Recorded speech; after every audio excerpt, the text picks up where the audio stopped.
Hello, Abby the Viewfinder here. I'm actually going to show you how to do one of my favorite activities with light drawing, and that's called drawing over a flash pose. Now, before we get into what that is or what you'll need, let me show you the photo that we're creating today. So this is my husband Sean posing with a guitar, and along the right-hand side of the photo you can see the lines that I've light drawn to signify music coming out of the guitar. Now, for those lines, I actually just used this flashlight, which is pretty uncomplicated, but how can we see Sean in the photo if light drawing is done in the dark? Well, there's a couple of ways to do that. One, I could have him stand still while I just light draw with the lights on, and he just holds his pose, and I light draw around him. There's a couple of problems with that. One, it kind of makes the color tone off of the photo, but most of all, it comes out kind of blurry.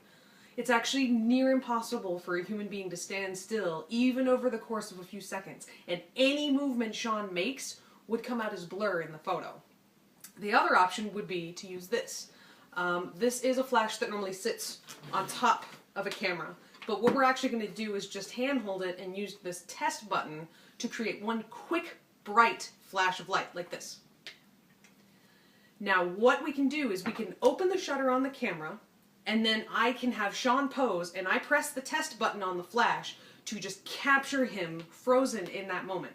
Then I can stumble around in the dark as long as I need to get the light drawing done. Now, flashes can run up to hundreds of dollars, but for the purposes of this activity, we don't need a nice one. We just need something that can create that flash of light. You can get them as cheap as $30 online, and that's really all you need. So let's make the photo. Alright, so we have our camera set up. Once I turn the lights out, you're going to hear the shutter open on the camera. Once the shutter's open, I'm going to fire my flash gun to freeze Sean in place. Now, I actually don't want to point the flash directly at him. It will create these very harsh shadows behind him. So what I'm going to do is I'm actually going to point it up at the ceiling to bounce the light down and give this really nice overall glow to the room. Once the flash goes off and we're all in the dark, I am going to draw with my light. Then we close the shutter and we're done. So let's get started.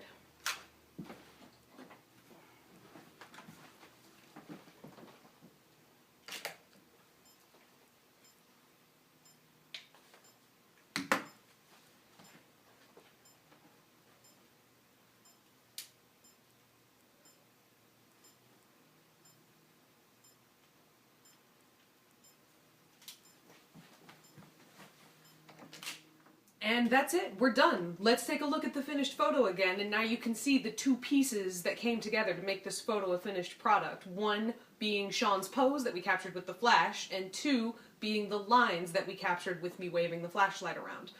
Light drawing over flash poses gives you nearly endless possibilities of things that you can do for photos. You could give someone a superpower. You could give someone a lovely looking hat. You could light draw a monster creeping up from behind your couch. Try to generate a whole list of ideas and then get some friends together and light draw over flash poses. I promise you'll have fun.